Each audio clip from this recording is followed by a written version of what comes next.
Yeah. Well, speaking of... But that's just the dumb thing that pops into my head whenever I plug it in. Speaking of pushing around things that are heavy, huh?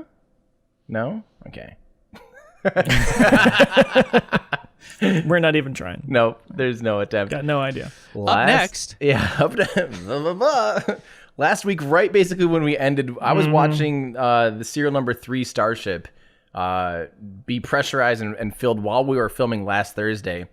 And then last Thursday night, they were going for a cryofill and pressure test. And unfortunately, as we're becoming pretty familiar with, we saw on the live cameras like Lab Padre and S Padre Cam, we saw the vehicle just kind of crumble into itself.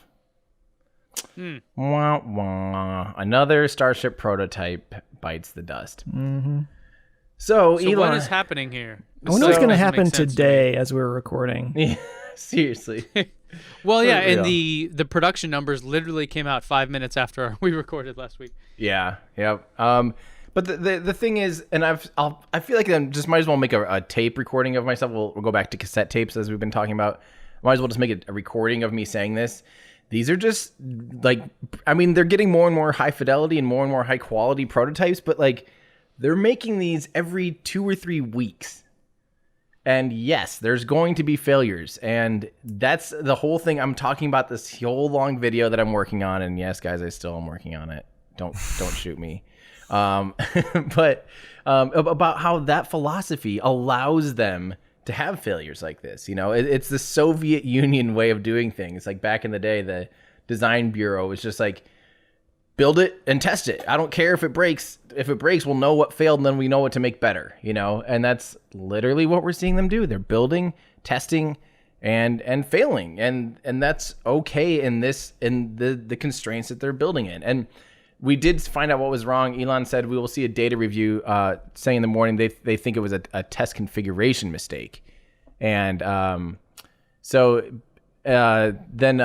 Pranay Pathole, and that was from Austin Bernard, had a tweet from this, so Elon was responding to Austin. And then Pranay said, Elon, it seemed like the CH4, so the methane tank, was filled and the LOX tank, which was not filled, collapsed because of the weight. And Elon said, pretty much, good news is that was a test configuration error rather than a design or build mistake.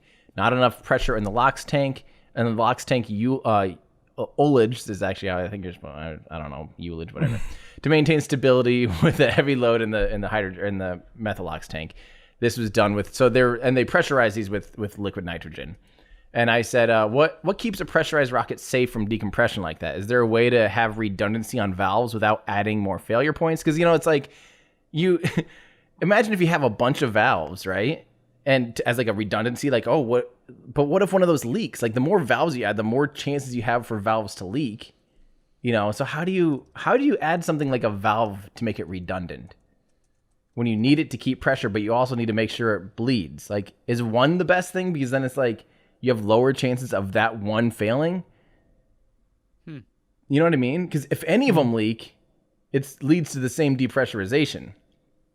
But yeah, so Elon says if you lose pressure control on a rocket propellant tanks, you're doomed anyway. So in other words, if you're in space and you're trying to get to Mars and you lose pressure, even if it just slowly drains out and the vehicle doesn't like explode, you're doomed. Like it has to work.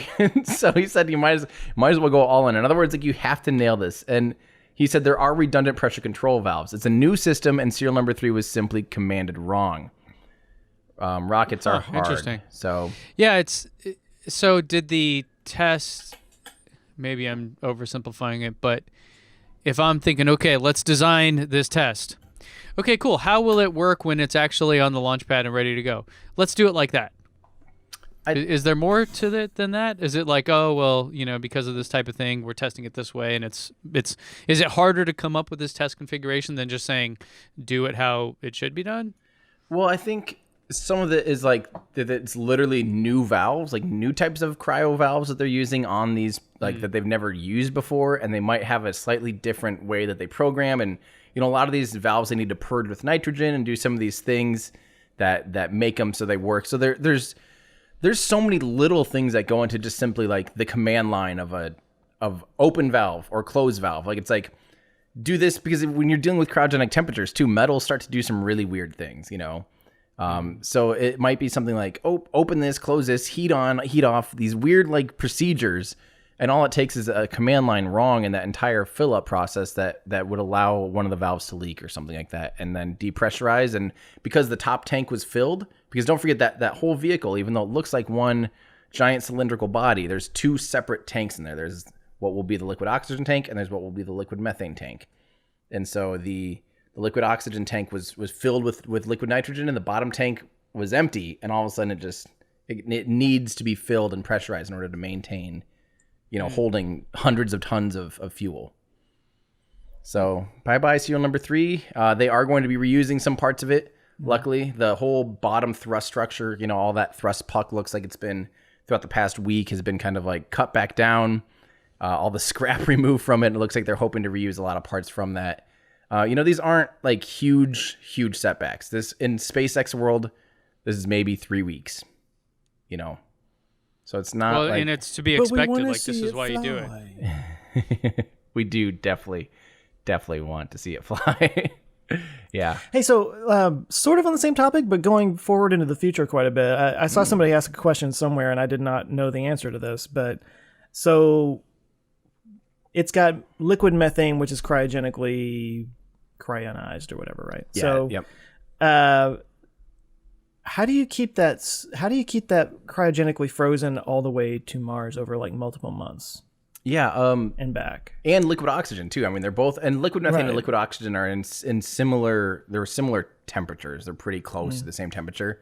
Elon talked about this, and they'll be using a system called autogenous pressurization, and I still don't quite get it. But what they can do, especially with liquid, it works out really well with liquid methane and liquid oxygen, because when one boils off and gases out, you can use that to pressurize and backfill the other tank, and you can almost like use the pressure difference somehow between the two to like balance them out. And I don't remember, there's something else that they can do that maintains, well, I think part of it is there also is the header tanks, which are separate tanks inside the big tanks, and those will always be filled.